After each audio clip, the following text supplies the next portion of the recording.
The silence of Silver Hollow. On the morning of April 14th, the village of Silver Hollow did not wake up. When the mail carrier, Alistair, reached the edge of the valley at dawn, he found the stone entrance gate standing wide open. There was no sound of barking dogs or morning shutters being pushed back. The mist clung to the cobblestones, undisturbed by any footfall. Alistair adjusted his bag and stepped into the quiet. Shortly after Alistair's arrival, a researcher named Mira joined him. Together, they walked down the main street. The village appeared exactly as it had the evening before. Carts were parked neatly against the walls, and the shop signs swayed gently in a light breeze. There were no signs of a struggle, no marks of haste, and no tracks leading into the surrounding woods. Mira stepped into the local bakery. The air inside was cool and smelled faintly of yeast. On the wooden counter, several loaves of bread sat in a row, fully baked but never sold. A small chalkboard listed the day's specials in neat, white script. Mira touched the surface of the counter. It was clean, save for a thin layer of morning dew that had drifted through the open window. Alistair moved toward the post office at the center of the square.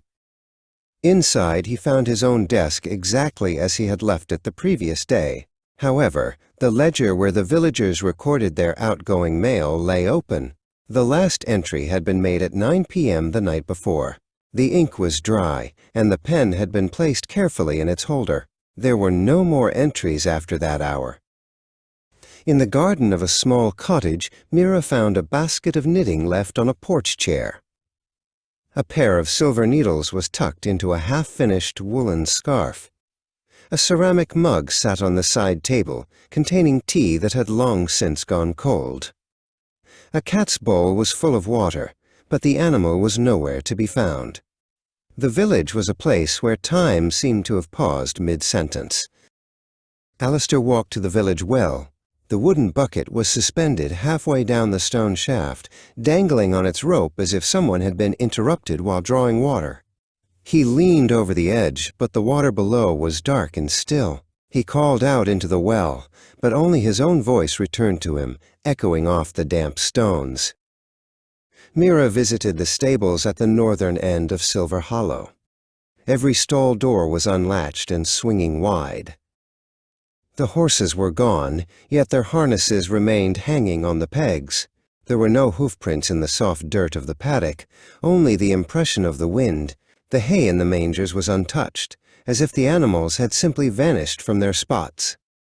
Alistair climbed the stairs of the village clock tower. He found the great clock had stopped at exactly 12:04 a.m.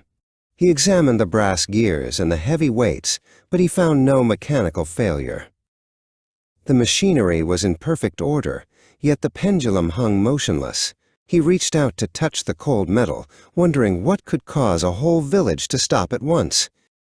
As the sun began to set on the first day of the investigation, Alistair and Mira met back at the entrance gate. They had checked every house, every cellar, and every attic.